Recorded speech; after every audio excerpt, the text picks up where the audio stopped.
Joor Joor waaye da nga dul jóg yow xanaa bay ne la ba heure xëdd jot nga war a mën a jóg xam nga sama tante ba mu fi nekkee lii yëpp sañoo ko woon Joor dama ne nga jóg laa la wax ngay nelaw suba ngoon guddeeg bëccëg nelaw waaye nii la mën a demee ndax démb feccee ngeen fi nekkoon di fecce ko waye ko taasu lii yëpp sama tante dina ko yëg dina mel ni fekkee woon maam Yacine fatt nga ma maam Yacine may ma sama jàmm xëdduma ngir yàlla bàyyi ma nelaw maam Yacine fatt nga ma dafa soof mu mel ni fas nii ah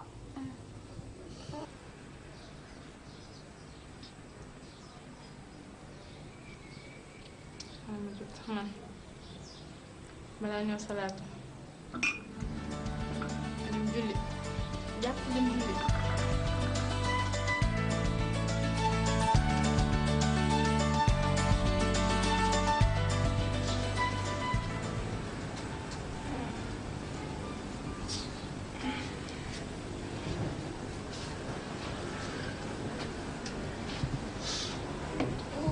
Oi.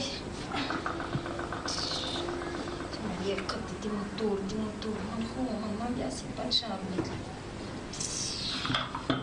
Yacine doy na war trop. Xoolal wër na ma moo defar mburu yi defar di ma yëg xëdd di ma fatt defar mburu yi te lekk ko sax. Man maam Yacine nattu la maam Yacine fatt na ma yem na ma ci fit. Yacine fatt na kenn musu gis. Joor yeewu ah.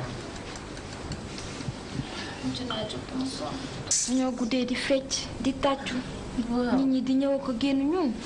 moom wooteem gu léegi yëpp xëdd bi des na. loolu laay wax ma ni wooteem gu léegi yëpp dafa yabaate ah. waa Joor ban heure jot.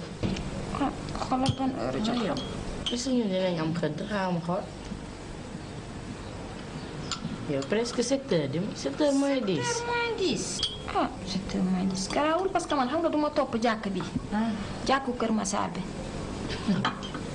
sama maama fay noonu te ñoom 7 heures la ñuy salaatu moom laay topp. waaw moo tax duma topp kii bi jàkk bi. te sax yàlla ñëpp la fi nekkal. waaye yàlla nag bay sa toor bul fàtte lool.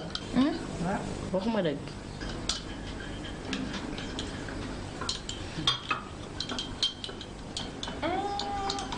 nag.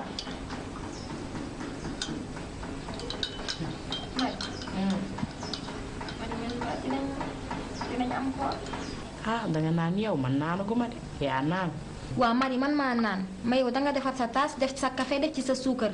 yor sa Joor yaa naan. dama yëngal lay waaye naanaguma. waaye man maa naan yow yaa yëngal te jot nga jël suukar jël café amoon nga yéene naan. yaay ma wax la yëngal nag teg ci. ca dëgg ma damaa farataalul ay xëdd de. mu ngi woor noonu. yow Marie jugoo jël café jël lii. Joor. ma andil problème. Marie yow maam Yacine mi ngi lay bëgg a yàq de. fu tàpp ji gën na damaa farataalul ay xëdd. c'est que du lool de c'est que bi nga ciy boole man moo may déranger man. parce que ci tànku naan nga ne munoo bàyyi ba ma defar li may defar ñu waxante li ñuy waxante jug suñu kër pour xëdd nga bàyyi ma ba ma naan ba pare yow. jërëjëf. naanaatal rek da nga fekk ma ci biir damay nelaw. waaye Marie mii moom daf may bëgg a jaaxal kañ la commencé seytaane. Marie de xanaa maam Yacine da koo yàq. waaye ñun est-ce que am nañu koor sax. ay man kooru joor bii.